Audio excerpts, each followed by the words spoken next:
Ladies and gentlemen, welcome to a playoff edition of Under Review. My name is Phil Lavanco. That is the head of officials for the Major Arena Soccer League, Ryan Cigich. And Ryan, we brought in some help this week because you had that epic triple overtime game. So joining us today is Empire Strikers captain Israel Sesay, who's frankly showing off with his background.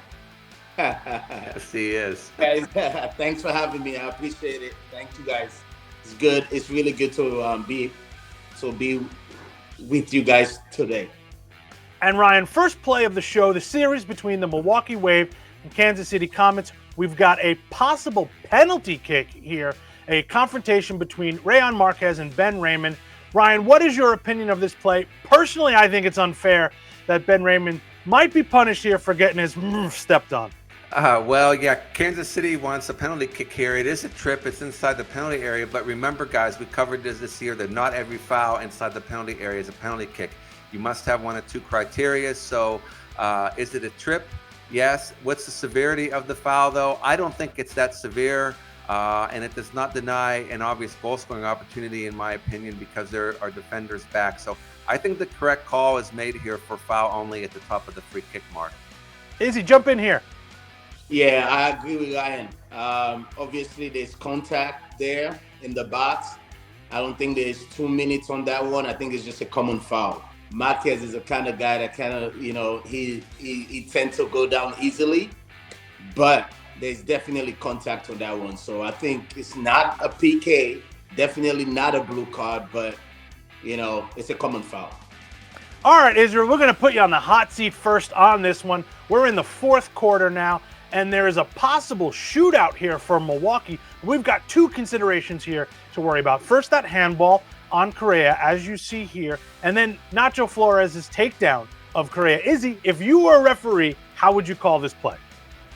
Man, listen, there's definitely handball, but is it intentional, right? That's what we got to look at this one. Me personally, I don't think it's intentionally. And I think I will let that one go. And the foul on the Milwaukee player, that's definitely a foul. So I think for me, I would give it a shootout. Well, I agree with you on the handball. That's really the question. And there is contact with the ball in the hand of Milwaukee 15, but in my opinion, it's played into himself coming off of his own foot. So I would not call this as a handball. There is a challenge by Milwaukee saying that this should be a shootout.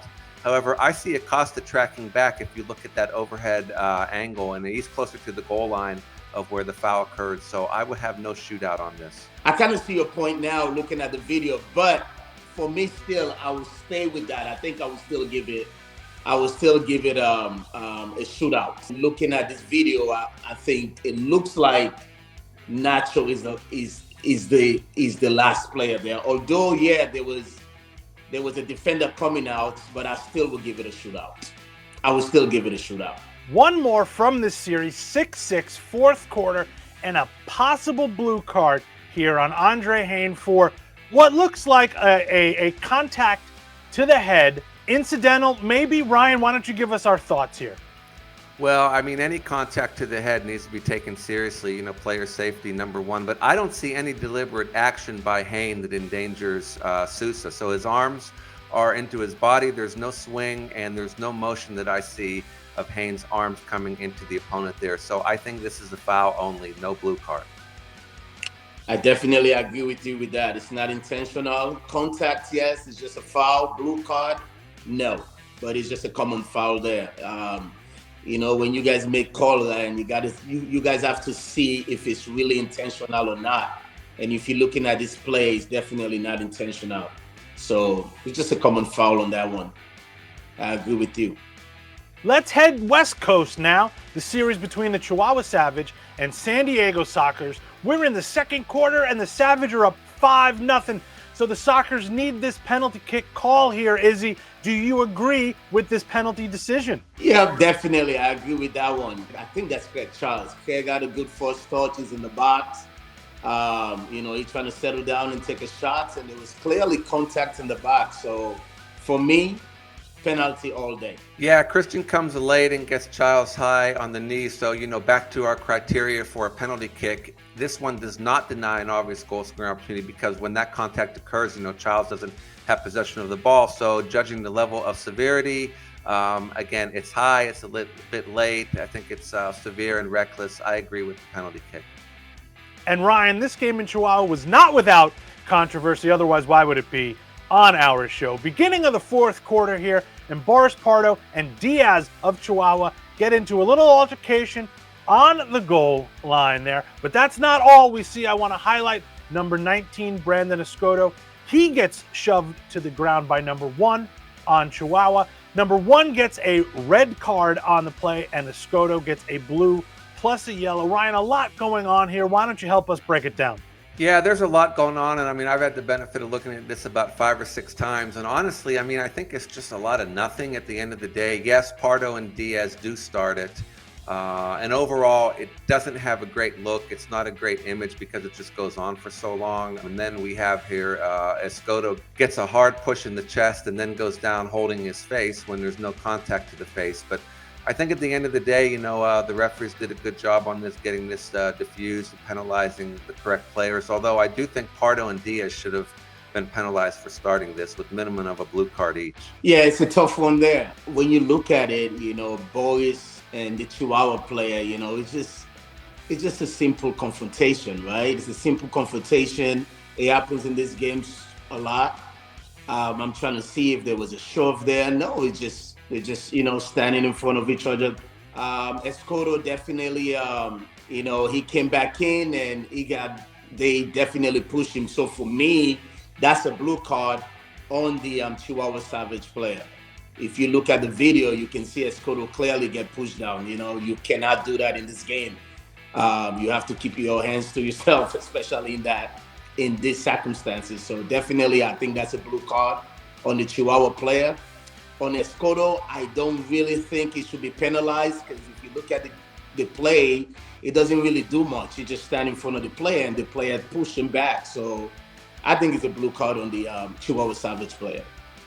All right, Izzy, Brandon Escoto still in our crosshairs here. The second game of this series early in the second quarter. And Brandon Escoto gives Reynoso a little tap on the head there with his knee. Now, Ryan was the referee in this and gave him a blue card. Do you agree with his decision?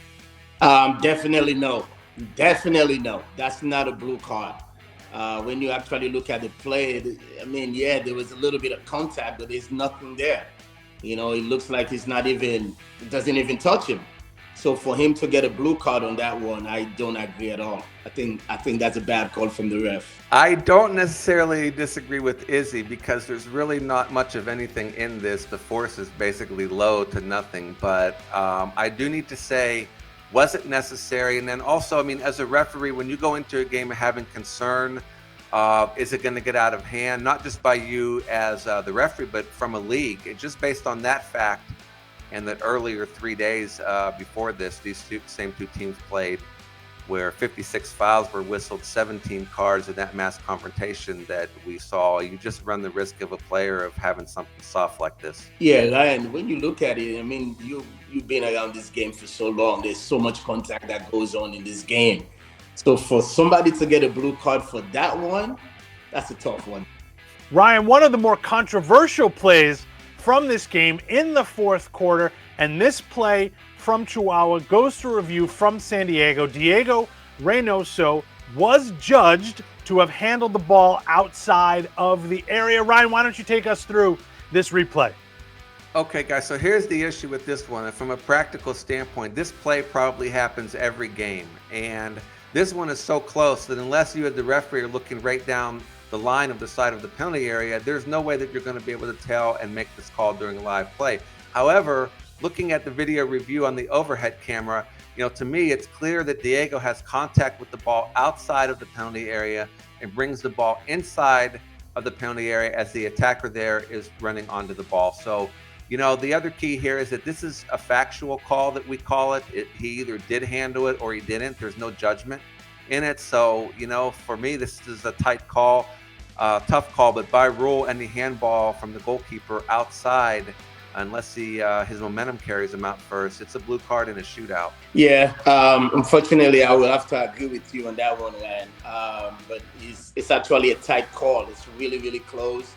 But I think you make the right call on that one when you actually look at that. When you slow everything down, you can see Diego actually grab the ball from the outside. With the common human eye, you can probably not see that one. But after you slow it down, you can see it clearly grab it outside. So I would agree with you on that one. I think that's a shootout. Definitely. Bonus play, last one of the show here. Izzy, why don't you take this one first? Utica challenged this play. They wanted a blue card and a penalty on Kansas City for this challenge that was ended up ruled a free kick right outside of the penalty area. Do you agree with this decision? No, I think that's a blue card. That's definitely stopping the player from scoring. As you can see, the ball came back to the Utica player and definitely a contact from the back, and it stopped the player from scoring. So from my point of view, I think that's a blue card. And Ryan, maybe you can help me with this one. I know the contact happens kind of outside, but the momentum kind of takes the players inside. You as a ref, right, if the momentum, if it's that close to the box, like, and the Utica player kind of fell, inside, what do you guys do in that situation, especially when it's too close like that? As you see the momentum kind of take him inside. Do you guys give a PK on that one, or you guys just give it a foul from the outside because the contact happened outside? Well, the question on this would be is where the foul occurred, and it does occur outside. And I think the question here for me at the time was, I don't see any lower body contact, so he wasn't tripped. And from this angle, I don't really see an extension of the arms by the Kansas City player, so I'm not sure it's a push, and I also don't see a hold. So yes, there is contact, but was it impactful? I think this really one could be debated either way, as we're doing now. But Kyle Trimble, the referee there, is right on top of the play, and he quickly waves no foul. So I think I'll stand by this call as one that was just a foul only, and we can agree to disagree on this one.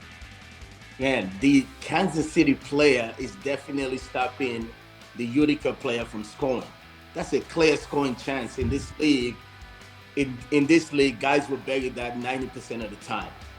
I personally think that if there was no contact on that play, it would definitely be a tap in there.